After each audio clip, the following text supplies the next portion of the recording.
বান্দা আল্লাহ পাকের প্রশংসা করে, আল্লাহ তাআলার জন্য তাকবীর দেয়, আওয়াজকে বুলন্দ করে, আল্লাহ বড়, এই কথা যখন বান্দা জোরে স্বীকার করে, আল্লাহ তাআলা দেখেন বান্দার দিন।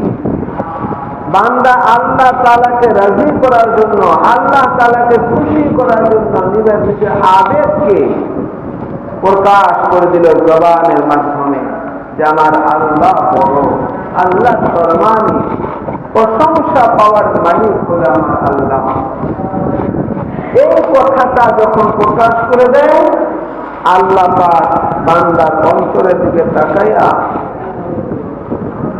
আল্লাহ ঘোষণা দিয়ে দেন ফেরেশতাদের মধ্যে, সে বান্দা তুমি আমাকে খুশি করার জন্য আমার তাসবিহ পাঠ করেছো, আমাকে রাজি করার জন্য তুমি আল্লাহু আকবার বলে দিয়েছো, আমাকে রাজি করার জন্য তুমি সুবহানাল্লাহ বলেছো।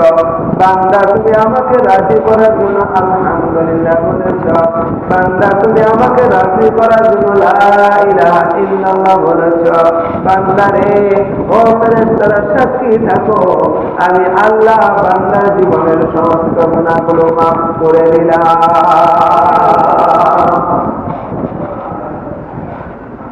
কারণ বান্দা যখন ইস্তেগফার করে, বান্দা যখন নিজের গুনার কথা স্মরণ করে, যখন শরীরটা হয়ে আল্লাহর কাছে মাফ চায়, আল্লাহ তাআলার কাছে যখন সিলেন্ডার করে, আল্লাহ তুমি আমাকে সৃষ্টি করেছো, তুমি খালিক, তুমি আমাকে রিজিক দাও, তুমি রাজ্জাক, তুমি আমাকে সম্মান দিয়েছো, তুমি করিম,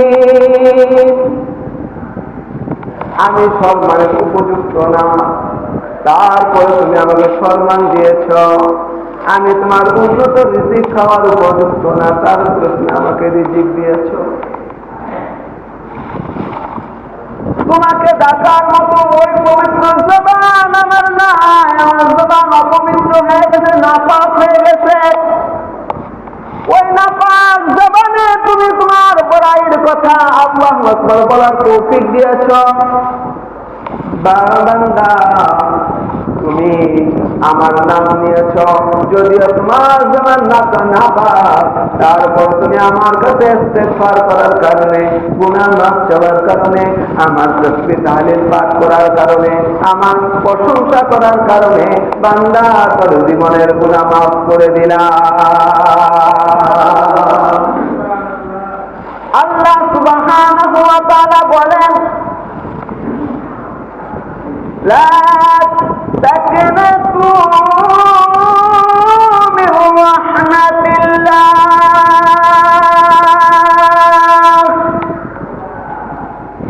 ও বান্দা তুমি গুনাহ করতে ভালোবাসো, বান্দারে আমি আল্লাহ তোকে ক্ষমা করতে ভালোবাসি। গুনাহ করেছ, এমনকি তুমি যদি প্রতিদিন 100 গুনাহ করো, তারপরও যদি তুমি খালেস দিলে আমার কাছে মাফ চাও, আমার কাছে তওবা করো, চোখের পানি দুটো ছেড়ে দিয়ে, চোখের পানি ছেড়ে দিয়ে রাতের অন্ধকারে আল্লাহর দরবারে 2টি হাত তুলে দিয়ে যখন তুমি বলবা, রব্বানা যালামনা আনফুসানা ওয়া ইল্লাম তাগফির লানা ওয়া তারহামনা লানাকুনান্না মিনাল খাসিরিন। আল্লাহর কাছে 2টা হাত তুলে দিয়ে যখন তুমি বলবা, হে প্রভু, জুলুম করেছি, আমার নষ্ট পবিত্রের উপর আমি জুলুম করেছি, তুমি ছাড়া কেউ আমাকে ক্ষমা করতে পারবে না, মাফ করতে পারবে না। একমাত্র মাফের মালিক তুমি, একমাত্র ক্ষমা করনেওয়ালা তুমি, তুমি ছাড়া কেউ ক্ষমা করতে পারবে না। 2 চোখের পানি ছেড়ে দিয়ে যখন রাতের অন্ধকারে আল্লাহর দরবারে হাত তুলে বান্দা যখন আল্লাহর কাছে ইস্তেগফার করে, আল্লাহ বলেন বান্দারে তোর প্রকাশ্য আর গোপনে সমস্ত গুনাহ আমি আল্লাহ মাফ করে দিলাম। সুবহানাল্লাহ, কেমন দয়া করব আমার, কেমন মায়ার সাগর আমার আল্লাহ, কত বড় রহমান আমার আল্লাহ। এই জন্য বলেছেন যে রহমানের রহমানিয়ত আল্লাহ প্রকাশ করেন, আল্লাহ দয়া মায়া রহমানিয়ত আল্লাহ তাআলা দুনিয়াতে প্রকাশ করেন। আল্লাহ তাআলা সব সময় বান্দাকে ক্ষমা করার জন্য, বান্দার সম্মান আর ইজ্জতকে বাড়ানোর জন্য আল্লাহ পাক সর্বসময় দয়াল। 24টা ঘন্টা বান্দার সাহায্য করার জন্য,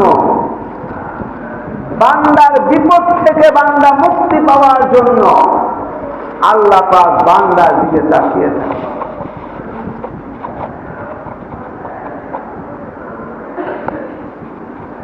আল্লাহ বলেন বান্দা তুমি খানা খাও, তোমাকে খানা খাওয়ার তৌফিক আমি দিয়েছি, আমি আল্লাহ কিন্তু খানা খাই না।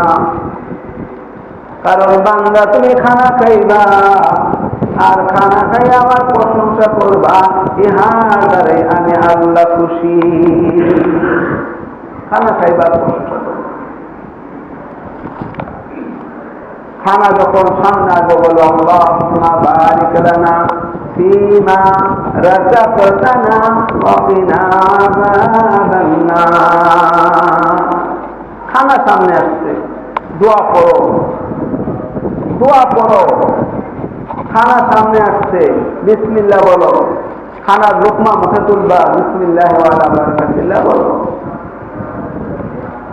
বলে বান্দা প্রশংসার মাধ্যমে যদি তোমার জীবনকে অতিবাহিত করো, আল্লাহর হুকুম আর রাসূলের তরিকা ভিত্তিক যদি তুমি জীবন যাপন করো, তোমার শুরু কলমা যদি হয় লা ইলাহা ইল্লাল্লাহ, আর তুমি যদি আল্লাহর বিধান উপর জীবন যাপন করো, তোমার শেষ কলম হবে লা ইলাহা ইল্লাল্লাহ। সুবহানাল্লাহ। বান্দা তোমার শুরু কলমা যদি লা ইলাহা ইল্লাল্লাহ হয় আর শেষ কালিমা যদি তোমার লা ইলাহা ইল্লাল্লাহ হয়, পৃথিবীর জমিনে যদি তুমি 1000 বছর পর্যন্ত বেঁচে থাকো, কিয়ামতের ময়দানে আল্লাহ পাক বান্দার থেকে কোনো হিসাব নেবেন না। সুবহানাল্লাহ। বিনা হিসাবে আল্লাহ জান্নাত দিয়ে দিবেন। সুবহানাল্লাহ। কত বড় আল্লাহ দয়া, কত বড় মায়ার, কত বড় রহমান, কত বড় মায়ার সাগর আমার আল্লাহ।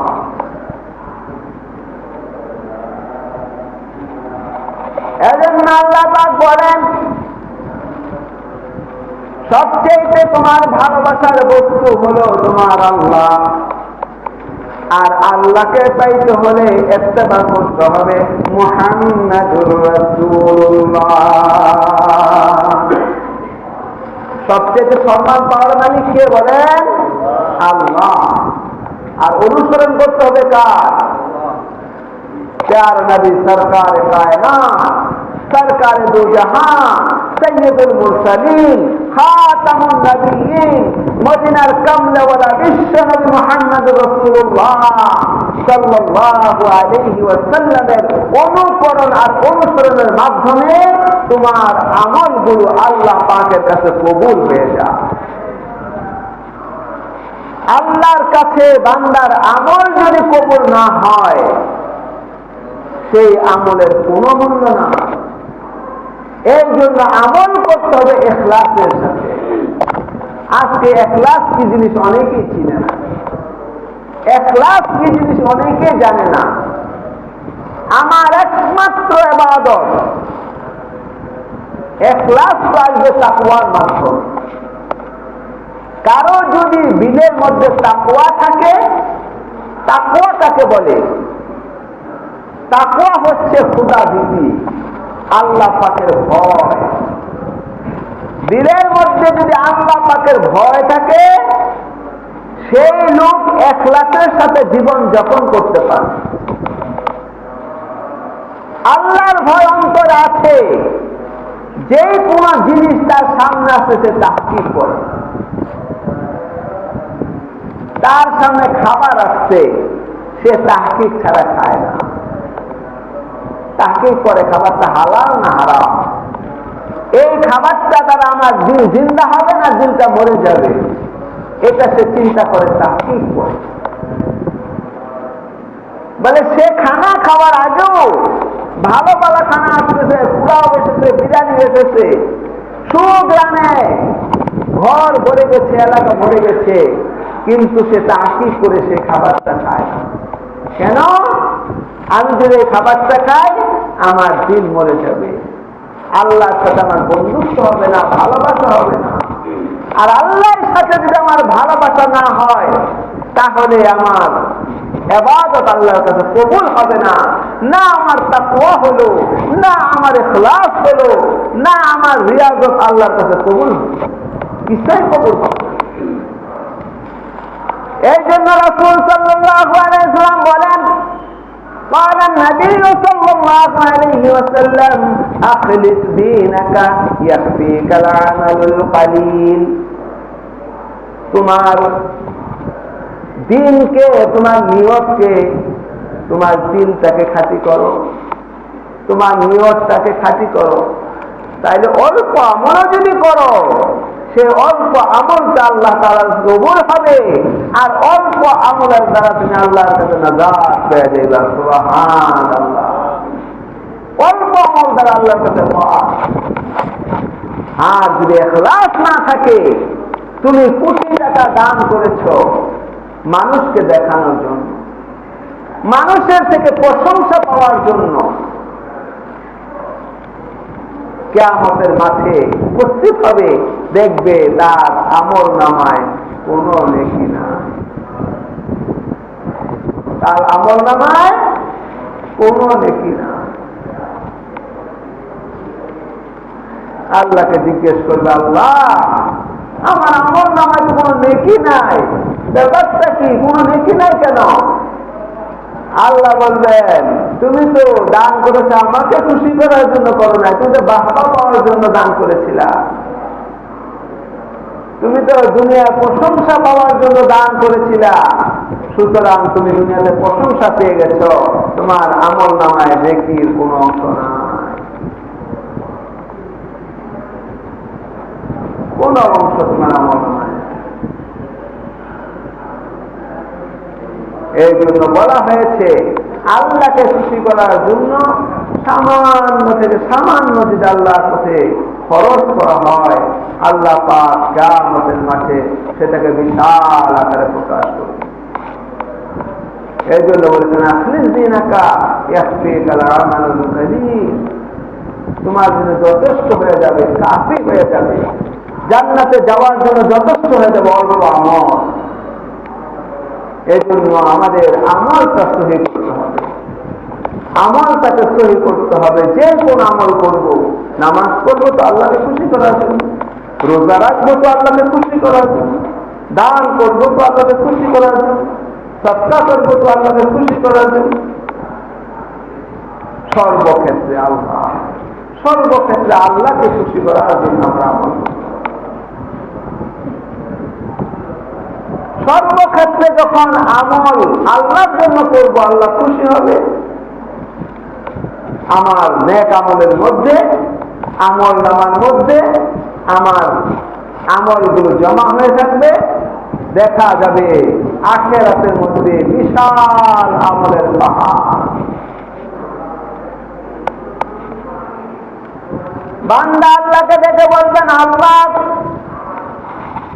এত বড় বিশাল উহুদের পাহাড়ের চেয়ে বেশি আমল। ফেরেশতারা বলে, এগুলা নাকি আমার জন্য।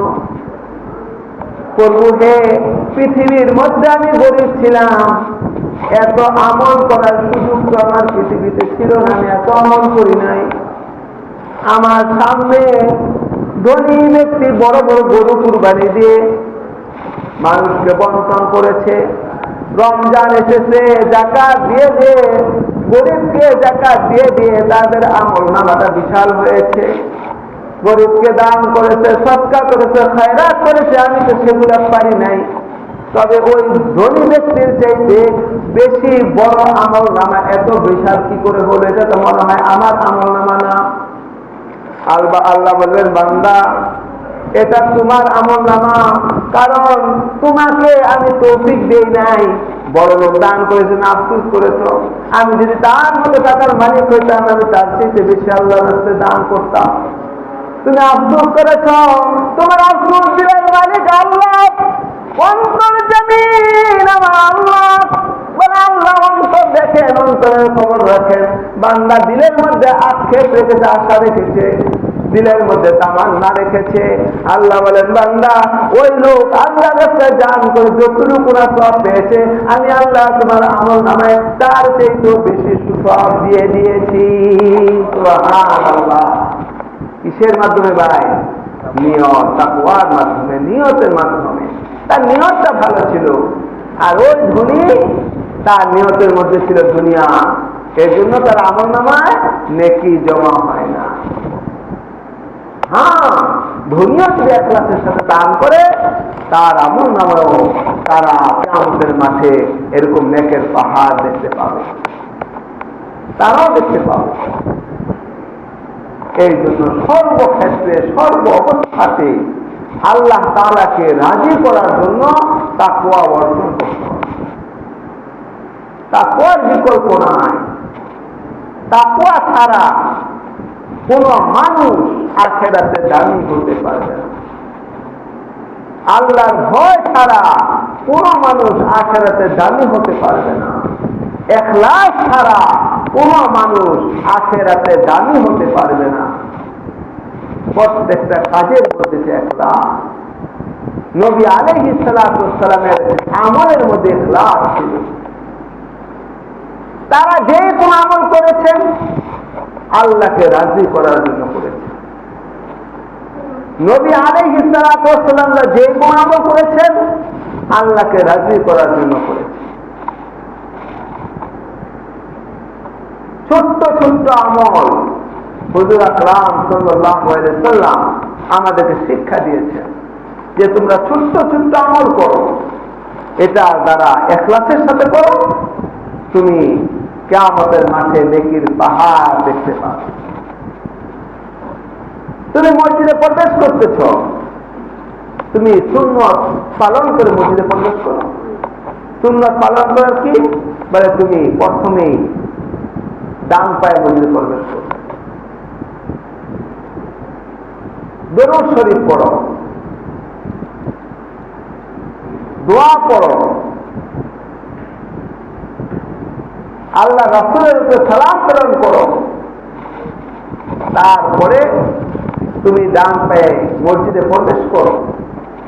তারপরে তুমি ইতিকাফের নিয়ত করো যে আমি যতক্ষণ মসজিদে থাকবো ইতিকাফের নিয়ত করো। বলেন, এই যে 5টা সুন্নত আমরা আজকে যারা মসজিদে প্রবেশ করলাম, কয়জনে করব? কয়জনে করেছি? আজকে 5টা নিয়ত করে কয়জনে মসজিদে ঢুকেছি? বলেন, প্রত্যেকে যিনিকে জিজ্ঞেস করেন যে আমি কি 5টা সুন্নত পালন করে মসজিদে ঢুকলাম? 5টা সুন্নত যদি পালন করে ঢুকতাম, 500 শহীদের সওয়াব আল্লাহ আমার আমল নামে লিখে দিতেন। সুবহানাল্লাহ। আল্লাহ রাসূল বলেন, قال النبي صلى الله عليه وسلم من تمسك بسنتي عند فساد امتي فله مثل 100 اجر شهيد او كما قال عليه الصلاه والسلام। আল্লাহ রাসূল বলেন, যখন আমার উম্মতরা আমার সুন্নত ভুলে যাবে, দেখেন কতগুলো উম্মত আমরা মসজিদে ঢুকছি আল্লাহকে খুশি করার জন্য, হ্যাঁ, অথচ কয়জনে পেরেছি 5টা সুন্নত আদায় করতে? দোয়া, দরুদ, সালাম একসাথে বলা যায়। কিভাবে বলবো? ছোট্ট একটা বাক্যর মাধ্যমে বলা যায়, বিসমিল্লাহি ওয়াস সালাতু ওয়াস সালামু আলা রাসূলিল্লাহ আল্লাহুম্মা ইফতাহলি আবওয়াব রাহমাতিক। 3টা হয়ে গেল, দোয়া হয়ে গেল, দরুদ হয়ে গেল, আর কি হয়ে গেল? রাসূলের প্রতি সালাম হলো, বিসমিল্লাহ হয়ে গেল। আর ডান পায়ে আমি ঢুকলাম, সুন্নত আরেকটা আদায় হয়ে গেল, 4টা হয়ে গেল। আর এতে কাছে নিয়োগ করলাম, 5টা হয়ে গেল। এরকম বের হতো 5টা সুন্নত। মসজিদ থেকে বের হতে 5টা সুন্নত ভাই বলেন, 5টা। একটা কি, বাম পা দিয়ে বের হওয়া, বিসমিল্লাহ পড়া, দরুদ শরীফ পড়া, দোয়া পড়া, বাম পা দিয়ে বের হওয়া, ডান পায়ের জুতা আগে পরিধান করা। ডান পায়ের জুতা আগে পরিধান করা, বাম পায়ে বের হয়ে জুতার উপরে পা রাখবো, তারপরে ডান পাটা জুতার মধ্যে ঢুকাই দিব। তাইলে বের হইল 5টা সুন্নত। হ্যাঁ, বিসমিল্লাহ, দরুদ শরীফ, দোয়া। বিসমিল্লাহি ওয়াস সালাতু ওয়াস সালামু আলা রাসূলিল্লাহ, আল্লাহুম্মা ইন্নী আসআলুকা মিন ফাদলিক। কি হয়ে গেল? 5টা সুন্নত। এই জন্য ভাই রাসূলের আদর্শ যদি আমি পালন করি, রাসূলের সুন্নত যদি পালন করি, আমাদের জীবনে শান্তি ফিরে আসবে। আমরা মানুষের কাছে শান্তি খুঁজে বেড়াই, রাস্তাঘাটে শান্তি খুঁজে বেড়াই, চাকরি বাকরিতে শান্তি খুঁজে বেড়াই, ব্যবসা বাণিজ্যতে শান্তি খুঁজে বেড়াই, রাষ্ট্রনায়ক রাষ্ট্রপ্রধানের কাছে শান্তি চাই না। এরা তোমাকে আমাকে শান্তি দিতে পারবে না। শান্তি দেবে আমাকে আল্লাহ। কে দিবে ভাই বলেন? আমার আল্লাহ দিবে। কিসের মাধ্যমে? সুন্নতের মাধ্যমে, আল্লাহর হুকুম মানা আর রাসূলুল্লাহ সাল্লাল্লাহু আলাইহি ওয়াসাল্লামের তরিকা ভিত্তিক জীবন যাপনের মাধ্যমে আমরা আল্লাহ থেকে শান্তি চেয়ে নিব। রাজি আছি? আমরা সব সময় আমরা দোয়া করব, আল্লাহ পাক যেন আমাদের জীবনটাকে, দুনিয়ার জীবনটাকে যেন শান্তিময় করেন এবং পরকালীন জিন্দেগিটাও যেন শান্তিময় করেন। সকলে বলেন আমিন। তুম্মা আমিন। ওয়া আখিরু দাওয়ানা আলহামদুলিল্লাহ। আসসালামু আলাইকুম।